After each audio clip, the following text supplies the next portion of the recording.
basketball team. I believe they play in the Midwest Professional Basketball Association. Mr. Shine will be sharing some words of encouragement and wisdom. I figured it was time to hear from someone else. You've heard enough from me in the last 8 years. So, Mr. Shine.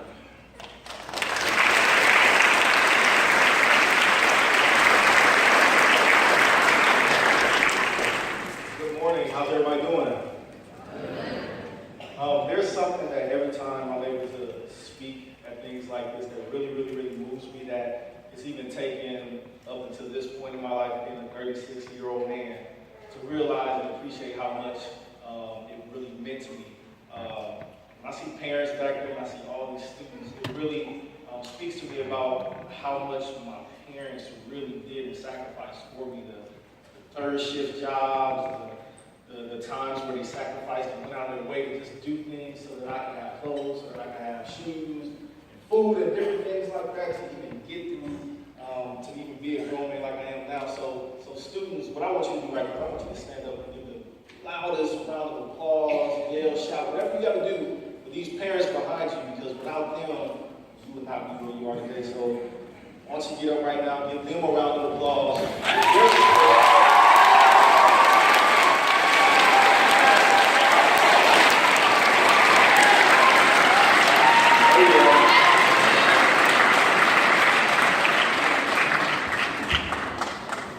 Parents, I'm sure you're very proud of the young men and women that they are becoming. So why don't you give a clap of round of applause for your kids.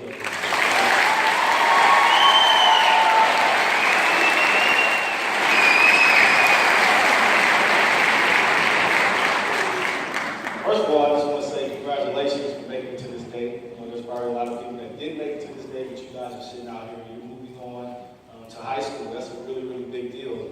Elida is always special to me.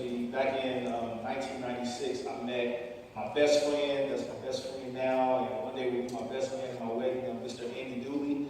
He went to Elida High School, and we shared a lot of rivalries over in the field house. I played at Lima Senior, he played at Elida, and so I was always over here. His little brother was here, and I also knew a lot of other people that played for the team. I really highly respect Coach Adams, that was head coach back then. So, Elida's dear to me, and I really love this high school, and I love the campus that's developed over by the field house. So it's really awesome. But I just want to talk to you guys just for a few moments. I want to really rip through kind of my history, but I want to think more about you guys. I'm really passionate about young people.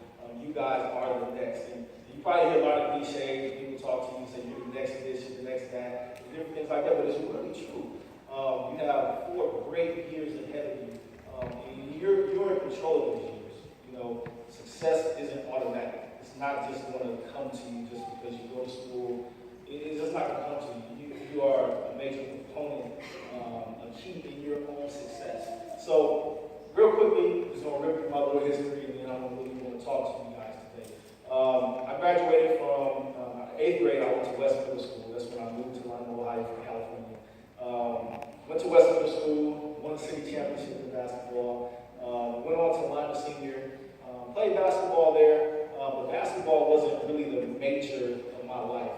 One of the things my parents really stressed on in my household was academics. So I can remember being a young kid in the 6th grade growing up in Chicago, and my mom would not let me do anything until I did my homework. So if I looked out the window, if I asked could I go somewhere, she's asking me, where's your homework? Are you done? Can I see it? So she always stressed that. So when I got to high school, that's just something that really carried over for me. So graduated from high school, I had a 3.8 GPA overall. I was 11th in my class. While I was in high school, I played basketball, but I really tried to be on top of my grades. So I hated doing homework after school because there was so much to do after school. So I took advantage of study halls, study tables. After school, instead of being in the hallways playing around, I would go and get help in the subject that I needed help in. So I would go to my math class, finish my homework. At lunch, I would do my homework. Just because after school, I wanted to go play basketball. So ended up playing basketball, had a really good basketball career at Lima Senior. I actually played in the District 8 All-Star game over here at the field house. I got in every group that I can. That's one thing I tell you guys in high school. Don't hold anything back. There's opportunities to study abroad. There's summer If there's opportunities to play multiple sports, do it. If you can get in National Honor Society, I was in National Honor Society. I was in student government. I took AP courses. You know, do it all. Don't hold back. And I honestly, I'll tell you, there were some people in my ear that tried to tell me to focus on this, focus on that. But there's some things that if I look back, I would have also did. I didn't go abroad. I didn't go to Luxembourg and different places that I had the opportunity to go. So take advantage of the opportunity. Go do it all while you're in high school because you're never going to get those high school years back. So graduated from high school, 3.8 GPA, summa cum laude. Ended up going to Miami, Ohio, Miami University. Coming out of high school, I had some basketball opportunities and some offers, not any real big opportunities, but there were some small opportunities. But Miami gave me the most money as far as academics. So my first year at Miami, I pretty much went on an academic full ride. So got to Miami, played basketball there, had an opportunity to be a part of the team that went to the Sweet 16, played with Wally Zerbiak, and played with 3A. So that was all good, but my academics during that time took a dive. And so even to the point where they were going to send me home for a semester because my academics dropped. So I had to refocus when I got to college. And I'm telling you this because I just want to be honest with you. Because you're going to have challenges when you get to high school and college. But I had to refocus. So what I had to do is I had to start getting around people that had the same focus as I did. I couldn't hang around people that didn't do homework. I couldn't hang around people that didn't want to go to class or skip the class. You know, high school is one thing. You're going to school, you're going to be there. But when you get to college, there's nobody there telling you to go to class. You don't have to go to class. Mom and dad's not going to be there with you. So I had to start getting around students, and I even did this in high school. I got around people that were getting A's. I found the people that were getting 4.0s, and I went in and studied with them. I asked them how they studied. What did you do? That was when I was first introduced to flashcards. I never used flashcards until high school. And just taking notes and realizing that taking notes and sometimes typing them out, that creates a better way of getting your brain. So I started finding the things that they did that make them successful, and because of that, my grades stayed up. And then even when I got to college, my grades went from, I dropped all to a 1.7. All right? And then I raised it up. 2 semesters later, I was on the dean's list at 3.5, and then one of those last semesters, I had 4.0. So I attribute that to getting around people that had my same focus. Look at your neighbor and say, focus.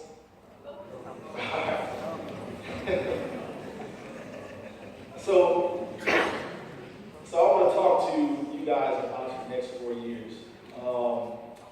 Before I do that, after college, I went along and I played a year of minor league basketball. And then I came back to Lima.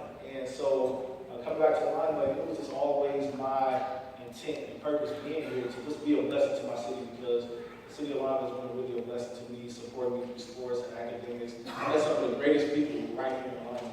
And whether I live here forever or not, I'm always going to sow back into Lima and do whatever I can, to help the city to get better. And I hope that is the hope for all you guys.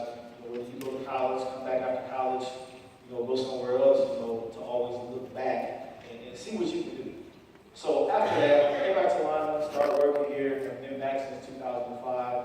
And over the last few years, I've had the opportunity to be the owner and general manager of the Lima Express minor league basketball team, which I just love sports, and it was just my way of being able to give back to my community through sports. So I just love this place. Anybody out there love Lima? Lima? All right. So just a couple of things. This next 4 years is what I want to finish on with you guys. These next 4 years are the most important years of your life. Not only are you going to be walking through it, but at the same time, when you go into college, colleges are looking at what you're doing in these 4 years. So, it's to go into it and just think that, I'm going to go through it, it's going to be fine, I'm going to have fun. These 4 years, have fun.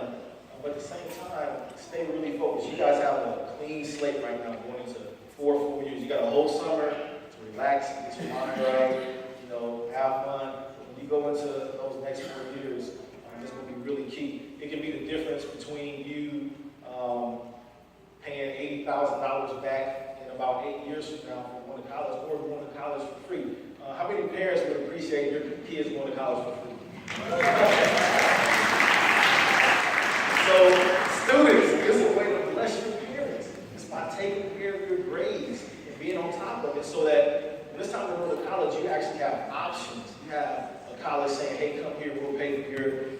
education, or if you're an athlete, I love sports, so through athletics, that can be a tool for you guys to pay for your college, so the strain will have to be on your parents. So, when you get there, you're going to have a lot of opportunities to be distracted. I'm just being honest. Because of distractions, I have some friends that are not alive today that I went to high school with, and it's not to pump me up or say that I'm all that or anything, but everybody has different choices. Everybody say choices. You have choices. You have choices whether you're going to walk out of here and go to Dairy Queen, get some ice cream, or you're going to go back to the house. You got choices. You have choices whether you're going to follow people that are not about the right thing, or going to different parties, being in the wrong place at the wrong time, or you have choices whether you're going to go home and obey your parents. You have choices. And so I hate to say it, just for my friends that are passed on, they were good people, but they didn't listen. They didn't listen when we had assemblies, when people came in and tried to talk to them and give them advice and different things like that. They didn't want to have anything to do with it. And so, when I look around today, there's very few that were in the group that I am in, the people that I know that are successful today, that are doing the things that they want to. One of my friends, he's one of the head surgeons back here in Lima. We graduated together. But just to see those guys be able to come back and so here into Lima that actually did what they needed to do in high school and stuff like that, it really means a lot. So, I have friends that didn't, go on to be successful, but I have friends that are here, they ended up having babies in high school, different things like that, and it made their life hard. I love them, but it made their life hard. So you have choices. You can project where your life is going to be. If you want to go to a certain college, you can go there. You can start looking at that now. Don't wait till your senior year. If there's something you want to be, I want to speak to athletes just for a second. I played D1 college basketball. It was not easy. So whatever sports you're in, whatever you're doing, if you want to be that, there has to be something, a corresponding action to lead up to that. You can't be good at a sport that you don't practice. You can start now. If you wait, it's going to be too late. If you want to get a 4.0, you're not just going to walk into the class and get a 4.0. You have to start those study habits right now. You have to get around people that are doing that right now. You have to. I was on the honor roll every single grade period in high school because I chose to be. It wasn't by accident. I wanted to be. I wanted to be good at something. I wanted to be my best. I wanted to excel. I didn't want my parents to have to pay for college. I wanted to be something later on in life. And that's something that you got to look on the inside of yourself right now and ask yourself, what do you want to be? And if you don't know that answer, just start getting around them. Talk to your parents. Ask your parents, what am I good at? What is it that I naturally gravitate to? Some of the things you guys already know. Some of you may not even have a clue. But ask those people who are close to you. Your parents have been watching you since you came out of the womb, and here you are. So they can see a lot of things that you may not even know. So take time now instead of your senior year, the day before graduation, and ask yourself, what do I want to do? What do I want to be? What college do I want to go to? And when you find that thing out, say you want to be a business owner. Why not reach out to business owners right now and go talk to them and ask them how they got there?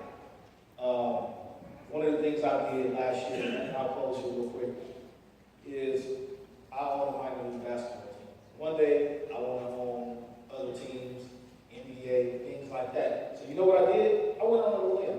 I got on the internet. I said, I'm going to reach out to an NBA owner.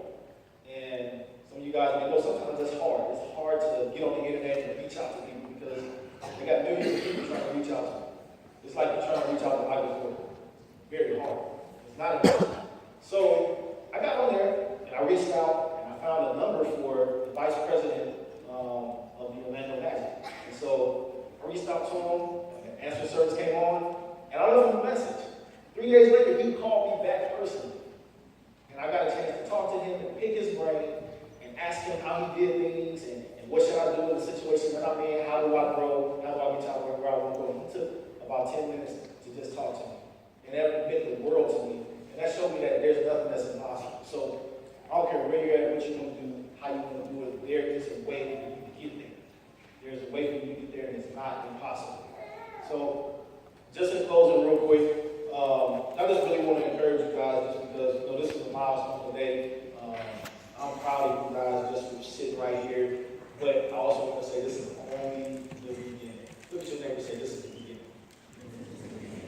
This is the beginning. This is the beginning of something great. This is the beginning of the best 4 years of your life. Don't hurry it. Don't rush it. Don't say, I can't wait to get out of the line. I can't wait to get out of line. Because you know what? I did that. And I can't get those years back. And I can remember the first time there was a day we didn't have practice at Miami. And I came back to the Lima Senior High School basketball game. And I sat up in the stands and cried like a baby. I cried like a baby because I rushed my high school years. Because I so wanted to get into college and I didn't want to be here. I rushed it.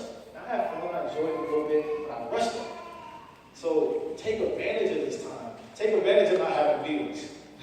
Take advantage of not having those things. Because there's going to come a day where you're going to have it and you got to pay them. So take advantage of having mom and dad at home, or if there's single parents out there, take advantage of having the infrastructure of, Mr. Jury and different people around you that really care about you.